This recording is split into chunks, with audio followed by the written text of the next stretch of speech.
नमस्कार, आप देख रहे हैं रसायन गंगा का यूट्यूब चैनल। मैं हरिश्चंद्र यादव। आज हम लोग पढ़ने वाले हैं इस चैनल के माध्यम से मॉलिक्यूलर ऑर्बिटल थ्योरी। वैसे मॉलिक्यूलर ऑर्बिटल थ्योरी बहुत इंपॉर्टेंट है। जैसे आपने शुरुआत के पहले चैप्टर में, जिसको कहते हैं एटॉमिक स्ट्रक्चर, इसमें आपने परमाणुओं का इलेक्ट्रॉनिक विन्यास किया था। आज हम लोग अणुओं का इलेक्ट्रॉनिक विन्यास देखने वाले हैं। जैसे परमाणुओं के इलेक्ट्रॉनिक विन्यास में आपने अबाओ नियम का प्रयोग किया था। जैसे एग्जाम्पल के रूप में हम नाइट्रोजन ले लें तो आपने किया था 1s2 2s2 2p। अब यहाँ पर 7 है कुल मिला करके, तो रखेंगे यहाँ पर 3। तो ऐसा जो विन्यास होता था वो इलेक्ट्रॉनिक विन्यास होता था। इलेक्ट्रॉनिक विन्यास में परमाणुओं का विन्यास होता था और परमाणुओं का विन्यास परमाणुक ऑर्बिटलों में आते थे। एक बेस समझिएगा इसका। परमाणुओं का जब विन्यास करते थे तो इनका जो आता था इलेक्ट्रॉन, वो आता था परमाणविक ऑर्बिटलों में। परमाणविक ऑर्बिटलों में आता था। और यदि अब कह दिया जाए n नहीं n2 का विन्यास कीजिए, तो निश्चित है ये जो नाइट्रोजन देख रहे हैं ये परमाणु था, और यहाँ पर जो नाइट्रोजन ये n2 एक फॉर्म आ गया, ये हो गया अणु। तो मतलब पहले आप परमाणुओं का विन्यास सीखे हैं और अब इस टॉपिक में आप देखेंगे अणुओं का विन्यास। तो चलिए दोस्तों, आपका स्वागत है मेरे अपने इस चैनल पर, रसायन गंगा चैनल पर। आज हम लोग चर्चा करेंगे मॉलिक्यूलर ऑर्बिटल थ्योरी का। मॉलिक्यूलर ऑर्बिटल एक ऐसी थ्योरी है जहां पर अणुओं के विन्यास के बारे में बताएगी। साथ साथ ये जो कुछ कमियां रह गई थी आपके बैलेंस बॉन्ड थ्योरी में, आपके वेस्पर थ्योरी में, इन सभी कमियों को दूर करेगा ये मॉलिक्यूलर ऑर्बिटल थ्योरी। इसे दिया गया हुंड और आर.एस. मोलिकन के द्वारा। यहाँ भी देखेंगे ये हुंड और आर.एस. मोलिकन के द्वारा प्रतिपादित है। बहुत ज़्यादा इम्पोर्टेंट नहीं है कि नाम याद रखना बहुत ज़रूरी है, तो है कि बता दिया जाता है, मतलब बहुत ज़रूरी नहीं है कि आप रसायनज्ञों का नाम याद करें। तो फिर भी ये जाने रहिए कि इस सिद्धांत में कौन कौन सी बातें प्रमुख रही, उसे जानेंगे। क्यों ये सिद्धांत आया, देखिए क्यों जब शब्द आ गया तो क्यों का मतलब ये हो गया कि कुछ कमियां रही होंगी तभी ये सिद्धांत आ गया है। और कुछ कमियां क्या थी, जैसे जो इलेक्ट्रॉन डिफिशिएंट मॉलिक्यूल होते थे उनका ये कोई विन्यास, कोई चर्चा या उनके बारे में और कुछ डिटेल नहीं दे पाया था वीवीटी। रेजोनेंस की स्टेबिलिटी को अच्छे से नहीं बता पाया, ये तो आपको पता ही है। अभी हमने इस पिछले वाली क्लास में रेजोनेंस के बारे में भी बताया था। ऐसे बहुत सारी बातें हैं। जैसे O2 की ही बात ले लिया जाए, O2 के चुंबकीय गुण की, ये सब आपको मिलेगा इसमें।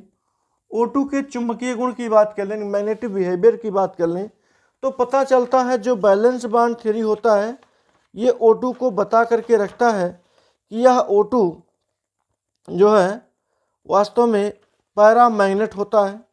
और पैरामैग्नेट को पता है कि पैरामैग्नेट का मतलब होता है जिसमें अनपेयर्ड ऑफ इलेक्ट्रॉन पाए जाते हों, वही होता है पैरामैग्नेट। लेकिन जब इसके हिसाब से देखेंगे मॉलिक्यूलर ऑर्बिटल थ्योरी के हिसाब से, तो पता चलेगा कि ये अनचुंबकीय ना हो करके ये प्रचुंबकीय होता है। तो यही सारी बातें ये अन्य थ्योरियाँ नहीं बता पाई जो पिछले हमने क्लास में देखा था। अब इसी में आप देखेंगे इनकी कमियों को दूर कैसे किया जाएगा। चलिए ज़्यादा बातें नहीं, हम चलते हैं अपने मेन टॉपिक पर। केवल मेरा बताने का मकसद है कि जो कमियां थी वो दूर की गई। इसी में बॉन्ड ऑर्डर की बातें आएंगी। जब बॉन्ड ऑर्डर आएगा तो अणुओं की स्टेबिलिटी मालूम चलेगी कि किस स्टेबिलिटी में होते हैं। जैसे अभी बात करें He2 की बात कर लें, इसे एग्जाम्पल के थ्रू अभी चलेंगे तो मिलेगा सब। He2 की बात कर लें, हीलियम अणु की बात कर लें, तो यह इस रूप में नहीं पाया जाता है। ये आपस में या अन्य किसी गैस के साथ क्रिया नहीं करता है। तो निश्चित है कोई न कोई बातें होंगी जो इनकी क्रिया करने को रोकती हैं। यहीं पर H2 की बातें कर लें, इसमें स्टेबिलिटी पाई जाती है। ये किसी न किसी अन्य गैसों के साथ या अपने स्वयं की गैसों के साथ क्रिया करके H2 के फॉर्म में किसी अन्य के साथ क्रिया करके दूसरे प्रकार के मॉलिक्यूल बनाने में हेल्प करते हैं। लेकिन हीलियम ऐसा नहीं कर पाता है। तो बहुत सारी बातें हैं जो इस थ्योरी के हिसाब से कंप्लीट होंगी। चलिए शुरू किया जाता है। अभी तो केवल बस मतलब रफ काम था ये। अब चलते हैं मेन बातों पर, कौन कौन सी इसकी मुख्य बातें हैं। जैसे आपको ये जानना है, शुरुआत में आप जान लीजिए, इसका अप्लाई हम बीच में करते रहेंगे। जैसे ये है आबंधी और अनाबंधी, बॉन्डिंग एंड एंटी बॉन्डिंग के बारे में। बॉन्डिंग और दूसरा है एंटी बॉन्डिंग। वैसे आप ये बहुत अच्छे जानते हैं, हमें पता है क्योंकि हमने पिछली क्लास में इसकी चर्चा की थी। बॉन्डिंग का मतलब होता है जो किसी के साथ बॉन्ड बना सकते हो, उसे ही बोलते हैं बॉन्डिंग। और ऐसे इलेक्ट्रॉनों को हम बॉन्डिंग इलेक्ट्रॉन भी कहते हैं, या इसको आप बॉन्ड पेयर कह दीजिए। और यहाँ पर एंटी बॉन्डिंग में जो इलेक्ट्रॉन बॉन्डिंग नहीं करते हैं, बॉन्ड बनाने में हेल्प नहीं करते हैं, उसी को एंटी बॉन्डिंग कहते हैं। और एंटी बॉन्डिंग का मतलब होता है लोन पेयर भी होता है। ये भी आपने देखा होगा पिछली क्लास में जब आपको अमोनिया के बारे में बताया था कि जो बॉन्ड बना लेते हों वो बॉन्डिंग इलेक्ट्रॉन होते हैं, और जो बॉन्ड नहीं बनाते हैं उन्हीं को हम एंटी बॉन्डिंग कहते हैं। यहाँ पर बॉन्डिंग और एंटी बॉन्डिंग का काफ़ी अच्छा रोल है, वो स्वयं निकल करके सामने आता है। अभी देखेंगे ये सब मिलता जाएगा जब आप इसका आणविक विन्यास करेंगे। देखिए इसमें आणविक विन्यास में होता क्या है, linear combination of atomic orbital, एक परिकल्पना है linear combination of atomic orbital, linear combination of atomic orbital. इसमें कह सकते हैं एक रेखीय संयोजन होता है एटॉमिक ऑर्बिटलों का, और जा करके मॉलिक्यूलर ऑर्बिटल बनता है। यानी अगर रेखीय संयोजन की बात कर लें, ये मॉलिक्यूलर ऑर्बिटल है, ये बराबर होगा, संवेग होगा, कोई परमाणु ए है उसके कह सकते हैं ऑर्बिटलीय संयोग जुड़ भी हो, मतलब योग भी होगा या माइनस भी होगा, और ये बी। अभी आप देखेंगे कहाँ पर ये योग होता है और कहाँ पर ये इसका कह सकते हैं सब्सट्रैक्शन होता है। ये सारी चीज़ें आपको मिलने वाली हैं। बस अब तुरंत शुरू कर देते हैं मॉलिक्यूलर ऑर्बिटल थ्योरी। देखिए मॉलिक्यूलर ऑर्बिटल थ्योरी में मुख्य रूप से आप इलेक्ट्रॉनिक विन्यास करना सीखेंगे, इलेक्ट्रॉनिक विन्यास वो भी अणुओं का। इसमें देखिए जैसे पहली बात इसमें ये होता है कि जो मॉलिक्यूलर ऑर्बिटल होते हैं इनका निर्माण एटॉमिक ऑर्बिटल से होता है। ध्यान दीजिएगा, एटॉमिक ऑर्बिटल्स जब संयोग करते हैं तभी जा कर के मॉलिक्यूलर ऑर्बिटल का निर्माण होता है। और एक चीज़, जितने ही नंबर 2 कहें, जितने ही मॉलिक्यूलर एटॉमिक ऑर्बिटल संयोग करते हैं उतने ही मॉलिक्यूलर ऑर्बिटलों का निर्माण होता है। यानी कि number of molecular orbital equal to number of, यहाँ कह सकते हैं नंबर ऑफ एटॉमिक ऑर्बिटल्स। यानी जितने एटॉमिक ऑर्बिटल सहयोग करते हैं उतने ही मॉलिक्यूलर ऑर्बिटल बनते हैं। और ध्यान दीजिएगा कि मॉलिक्यूलर ऑर्बिटल, अच्छी बातें हैं, सब नोट करिएगा। मॉलिक्यूलर ऑर्बिटल को हम सिग्मा अथवा पाई से डिनोट करते हैं, सिग्मा अथवा पाई से डिनोट करते हैं। और मॉलिक्यूलर ऑर्बिटल को सिग्मा अथवा पाई का कोई प्रयोग नहीं किया जाता है। क्या सिग्मा है क्या पाई है, इसको ये एटॉमिक ऑर्बिटल से कोई मतलब नहीं होता है। लेकिन जब आप मॉलिक्यूलर ऑर्बिटल में जाएंगे तो सिग्मा और पाई का काफ़ी ज़्यादा रोल होता है। अब ध्यान दीजिएगा, अगली बात नंबर 4 है कि जो मॉलिक्यूलर ऑर्बिटल होते हैं, मॉलिक्यूलर ऑर्बिटल्स होते हैं, इनको 2 भागों में बांटा गया है। अब 2 भाग कौन कौन से हैं? एक वह होता है जिसकी एनर्जी लो होती है, लो एनर्जी लेवल, यहाँ लिख सकते हैं हम लो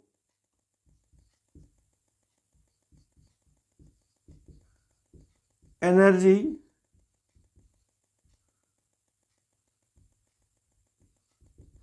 लेवल।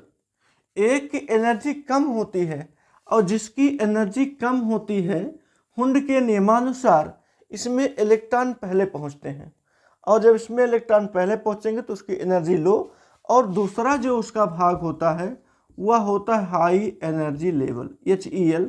हम इसको LEL लिख सकते हैं, लो एनर्जी लेवल, और ये हाई एनर्जी लेवल।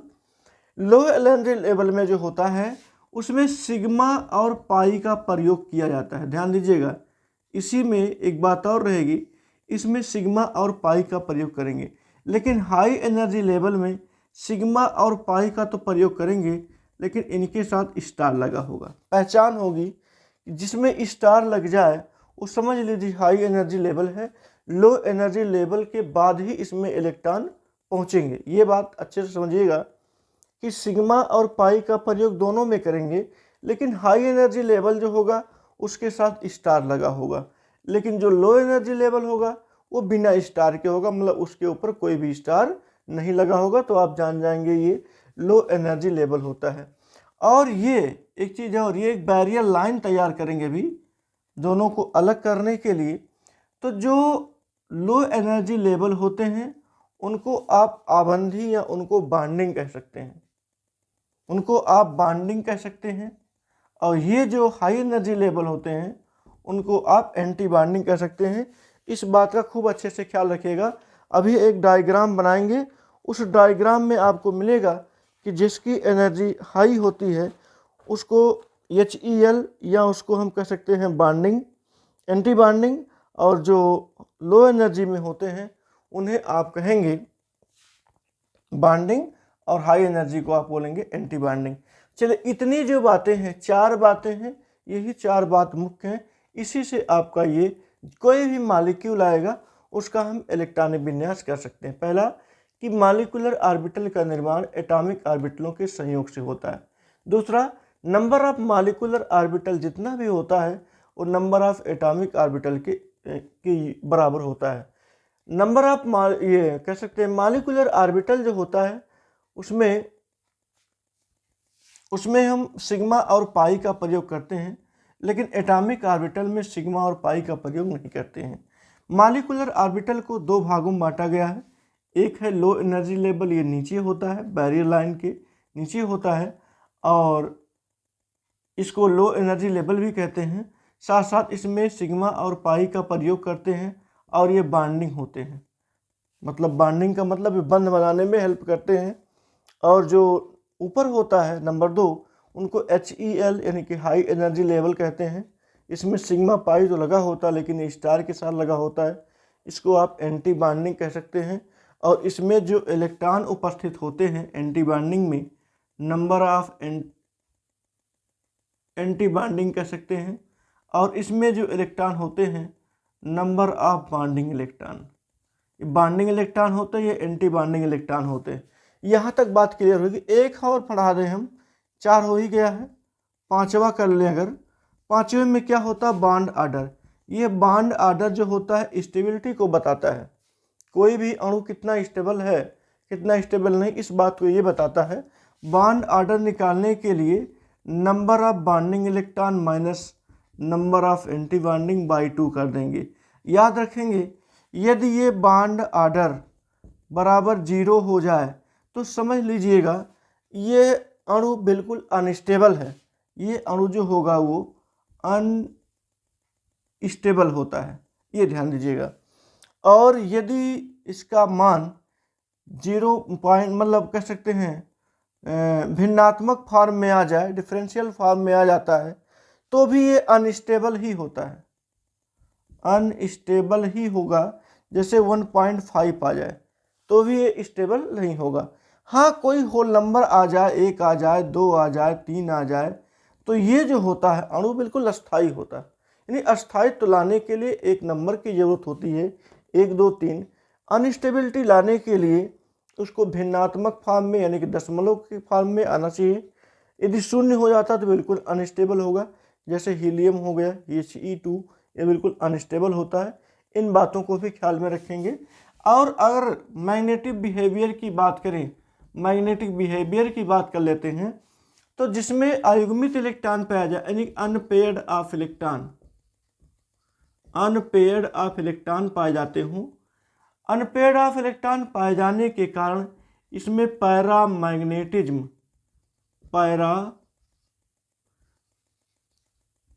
मैग्नेटिज्म का प्रॉपर्टी पाया जाता है।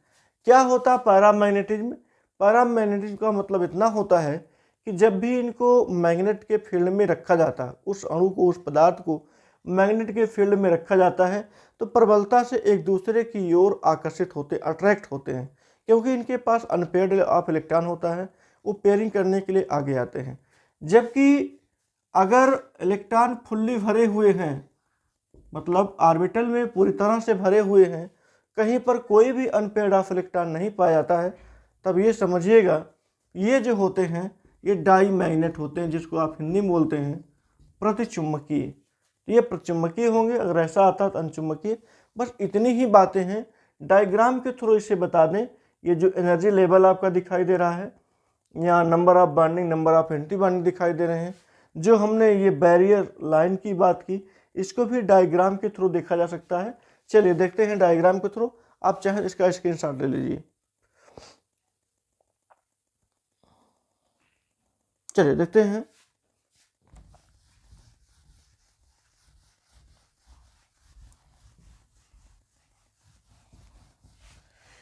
जैसे हमने पहली बात ये बताई कि मॉलिक्यूलर ऑर्बिटल का निर्माण एटॉमिक ऑर्बिटल से होता है। सबसे पहली बात यही देख लें जो यहाँ पर लिखे थे कि मॉलिक्यूलर ऑर्बिटल का निर्माण एटॉमिक ऑर्बिटल से होता है। यही लिखा था हमने, एटॉमिक ऑर्बिटल से होता है। कैसे? जैसे देखिए,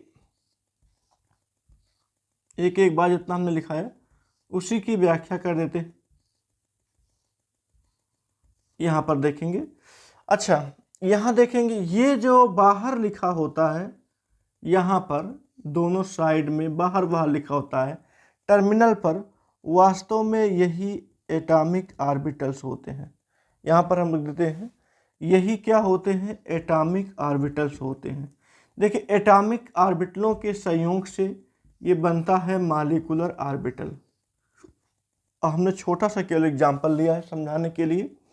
यहाँ पर देख रहे हैं कि दो एटॉमिक ऑर्बिटल हैं। पहली बात तो क्लियर हो जाए जो हमने नंबर 1 पर बताया था कि मॉलिक्यूलर ऑर्बिटलों का निर्माण जो होता है ये है मॉलिक्यूलर ऑर्बिटल्स। मॉलिक्यूलर ऑर्बिटल्स का निर्माण एटॉमिक ऑर्बिटल से होता है। गाइस ध्यान दीजिएगा, मॉलिक्यूलर ऑर्बिटल्स का निर्माण एटॉमिक ऑर्बिटल से होता है। इस बात की पुष्टि करेंगे हम। अच्छा, ये बहुत ऊपर हो गया, आपको नहीं दिखाई देता होगा, इसको थोड़ा सा नीचे करें कि ये यहाँ पर मॉलिक्यूलर ऑर्बिटल्स का जो निर्माण हुआ है वो एटॉमिक ऑर्बिटल से हुआ। अब बिल्कुल साफ दिखाई दे रहा है। तो देखिए, ये था एटॉमिक ऑर्बिटल, दोनों इन्हीं के संयोग से ये बना है मॉलिक्यूलर ऑर्बिटल। ये हमने पहली बात। दूसरी बात हमने ये बताई थी कि नंबर ऑफ जो मॉलिक्यूलर ऑर्बिटल्स होते हैं वो नंबर ऑफ एटॉमिक ऑर्बिटल्स के बराबर होते हैं। ये बिल्कुल इनके बराबर होगा। उसको भी देखिए, ये दो एटॉमिक ऑर्बिटल आपको दिखाई दे रहे हैं और दो से ही बना है दो मॉलिक्यूलर ऑर्बिटल। ये आप बैरी सेंटर ऐसे बना सकते हैं, रखिए या ना रखिए दोनों चलेगा, ये केवल समझाने के लिए है। देखिए, दो एटॉमिक ऑर्बिटल हैं दोनों किनारे पर और मॉलिक्यूलर ऑर्बिटल ये बीच में बन गया है। अच्छा, एक बात और हमने बताया, जो तीसरी बात थी, तीसरी बात ये थी कि मॉलिक्यूलर ऑर्बिटल में सिग्मा और पाई का प्रयोग करते हैं। देखिए, यदि शुरुआत हम 1s से करें, यहाँ पर 1s हो गया तो हम इसे लिखेंगे सिग्मा 1s। देखिए, सिग्मा का प्रयोग मॉलिक्यूलर ऑर्बिटल में हो गया। एक बात हमने और बताया था कि मॉलिक्यूलर ऑर्बिटल जो होते हैं दो प्रकार से होते हैं, एक में सिग्मा अथवा पाई का प्रयोग तो होता है, लेकिन दूसरे वाले में सिग्मा और पाई के साथ लगा होता है स्टार। तो चूंकि यहाँ पर सिग्मा लगा हुआ है और ऊपर जब जाएंगे तो ये हो जाएगा सिग्मा उसके साथ स्टार और ये 1s। देखिए, 1s ही रहा, ये भी 1s रहा। इन दोनों एटॉमिक ऑर्बिटल से दो मॉलिक्यूलर ऑर्बिटल का निर्माण हुआ है।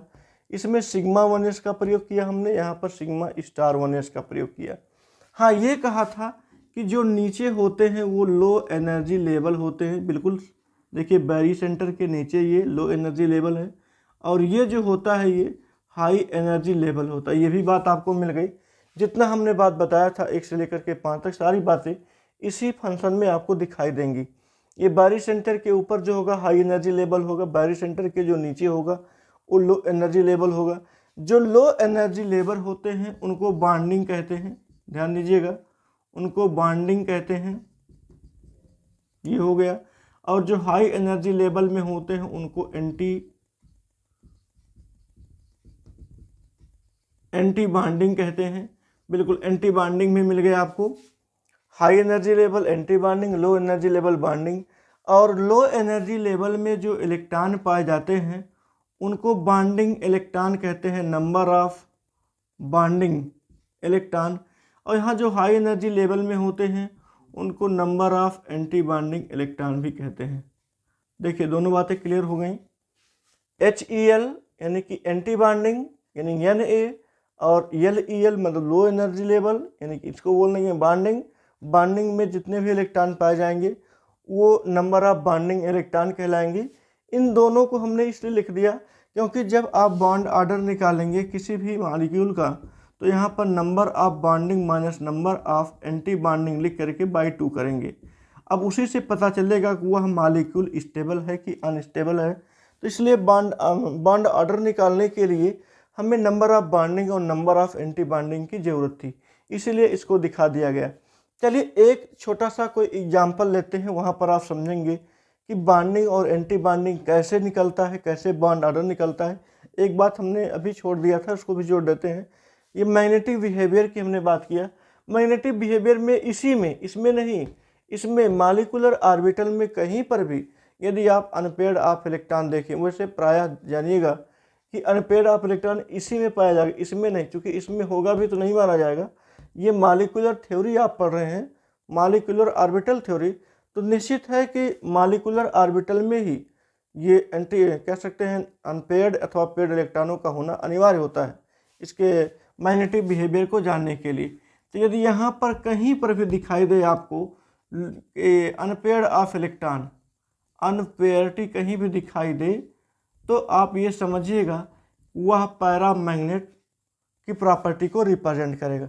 चलिए अभी देखेंगे यदि होगा ऐसा कहीं तो मिलेगा, आप वहाँ उसके मैग्नेटिक बिहेवियर के बारे में जानेंगे। अगर लोन पेयर भी है और कहीं पर भी अनपेयर नहीं पाया गया तो प्रचुम्बकीय होगा, वो डाई मैग्नेट होगा, तो बात ही क्लियर हो जाएगी। चलिए अब शुरू करते हैं छोटा सा एग्जाम्पल लेकर के, इसी में आपको समझा करके कंप्लीट किया जाएगा। अभी और भी बड़े बड़े एग्जाम्पल्स आएंगे, लेकिन आज उन सभी एग्जाम्पल्स को इकट्ठे नहीं बताया जाएगा। अगले वीडियो में आपको ये मिलेगा कि जैसे नाइट्रोजन तक का विन्यास का तरीका कुछ और है, नाइट्रोजन के बाद के विन्यास का तरीका कुछ और है। सब पर चर्चाएं होंगी, लेकिन 2 स्टेप में होंगी। पहले स्टेप में बहुत सिंपल एग्जाम्पल को लेंगे, उन सिंपल एग्जाम्पल के सहारे ये बताने का प्रयास किया जाएगा कि आपको बॉन्ड ऑर्डर निकालना आ जाए, आपको उसका चुंबकीय बिहेवियर निकालना आ जाए, ये आसान हो जाए। उसके बाद बड़े बड़े एग्जाम्पलों को लेते हैं, बच्चे का कुछ नहीं, बस आप लगे रहिए चैनल के साथ, बिना स्किप किए वीडियो को शुरू से लेकर के अंत तक देखिए। अंत तक देखेंगे सारा जितना मैटर इसका है, जितना कॉन्सेप्ट है, सब क्लियर हो जाएगा। और कॉन्सेप्ट में जानिएगा कि हमें जहाँ तक पूरी तरह से विश्वास है आप लोगों को आएगा समझ में कि जो यहाँ पर मॉलिक्यूलर ऑर्बिटल में बॉन्ड ऑर्डर निकलता है और मैग्नेटिक बिहेवियर निकलता है, बिल्कुल कह सकते हैं करेक्ट है। बॉन्ड ऑर्डर से ही पता चलता है कि अणु स्टेबल है कि नहीं स्टेबल है। तो ये अभी तक किसी ने नहीं बता पाया, चाहे VBT थ्योरी रही, चाहे वेस्पर थ्योरी रही, इस बात को किसी ने ख्याल नहीं किया। तो ख्याल किया केवल मॉलिक्यूलर ऑर्बिटल थ्योरी ने। चलिए एक एग्जाम्पल लेते हैं समझने के लिए। हम कह दें कि आप H2 का विन्यास कीजिए, यहाँ पर कह सकते हैं H2 हाइड्रोजन अणु को आपको बताना है कि इसका बॉन्ड ऑर्डर कितना होगा और इसका चुंबकीय बिहेवियर क्या होगा। तो आपको पता है कि H2 में 2 हाइड्रोजन पाए जाते हैं, एक हाइड्रोजन का 1s, दूसरे हाइड्रोजन का भी क्या होता है 1s1 ही होता है। तो यहाँ पर करेंगे, देखिए हमने लिख दिया टोटल। अब इसको हम एक बार आप लोग इसका स्क्रीनशॉट लीजिए, फिर हम इसको मिटा करके जो कुछ एक्स्ट्रा लिखे हैं उसे हटा देंगे। बिल्कुल आप स्क्रीनशॉट लीजिए, हम साइड होते हैं, ठीक है। फिर अब आप देखिए हम इस चीज़ को हटा देते हैं, लो एनर्जी लेवल को, जो कि आपने जान लिया है, और इन सब चीज़ों को भी हटा देते हैं। आपको सब पता हो गया है, ये सारी चीज़ें हटा देते हैं ताकि आपको अच्छे से समझ में आए। ये हो गया। तो शुरुआत का जो ऑर्बिटल है वो 1s से ही शुरू होता है, सबको पता है। इलेक्ट्रॉन का जो फीलिंग होगा वो जैसे आबा और हुंड के अनुसार परमाणुओं में होता था वैसे यहाँ भी होगा, उसमें कोई अंतर नहीं आएगा। सबसे पहले वहाँ पर भी जिसकी एनर्जी कम होती थी इलेक्ट्रॉन जाते थे, वही यहाँ पर भी होने वाला है। जैसे हमने कहा कि आप हाइड्रोजन को एग्जाम्पल में लीजिए और इसका बीओ बताइए, इसकी स्टेबिलिटी बताइए, इसकी स्टेबिलिटी बताइए और इसका मैग्नेटिक बिहेवियर भी बताइए। क्या है इसका मैग्नेटिक बिहेवियर, चेक करके देखते हैं। चलिए, हमें पता है कि H2 में 2 हाइड्रोजन होते हैं, एक H और एक H। इसका विन्यास करेंगे तो भी 1s मिलेगा, इसका विन्यास करेंगे तो भी 1 ही मिलेगा। यहाँ तक बात क्लियर हो गई। तो हाइड्रोजन यहाँ पर होगा, परमाणु है चूँकि, हाइड्रोजन यहाँ पर होगा और H2 यहाँ पर होगा, चूँकि दोनों परमाणु के संयोग से ही हाइड्रोजन अणु का निर्माण हुआ है। इसका विन्यास करेंगे तो 1 इलेक्ट्रॉन, इसका भी विन्यास करेंगे तो 1 इलेक्ट्रॉन, टोटल आया 2 इलेक्ट्रॉन। दोनों इलेक्ट्रॉनों को आप एक इसमें रखेंगे, एक इसमें रखेंगे। देखेंगे एंटी बॉन्डिंग में जाने का चांस नहीं मिला है, हाई एनर्जी लेवल में जाने का चांस नहीं मिला है। 1s तक ही बात थी, उसी में जाकर के सीमित हो गई। भले ही इनके मिलने से 2 ऑर्बिटलों का निर्माण हुआ है, लेकिन इलेक्ट्रॉनों के कह सकते हैं अपर्याप्तता से हम ऊपर नहीं जा सके, बल्कि लो एनर्जी लेवल में ही इस ऑर्बिटल को हमने पूरा किया। अब देख रहे हैं कि नंबर ऑफ बॉन्डिंग में 2 इलेक्ट्रॉन आए हैं, लेकिन नंबर ऑफ एंटी बॉन्डिंग में कोई इलेक्ट्रॉन नहीं आया हुआ है। तब अगर आप बॉन्ड ऑर्डर निकालते हैं, बीओ की बात करते हैं, आप फार्मूला लिखते हैं NB - NA/2। तो आप देखिए नंबर ऑफ बॉन्डिंग में कुल 2 इलेक्ट्रॉन है और नंबर ऑफ एंटी बॉन्डिंग में कोई इलेक्ट्रॉन नहीं, 0 है। आप करेंगे 2, ये हो जाएगा, 2 में से 0 निकलेगा, पता है सबको 2 बचेगा, बटे 2 करेंगे, ये आएगा।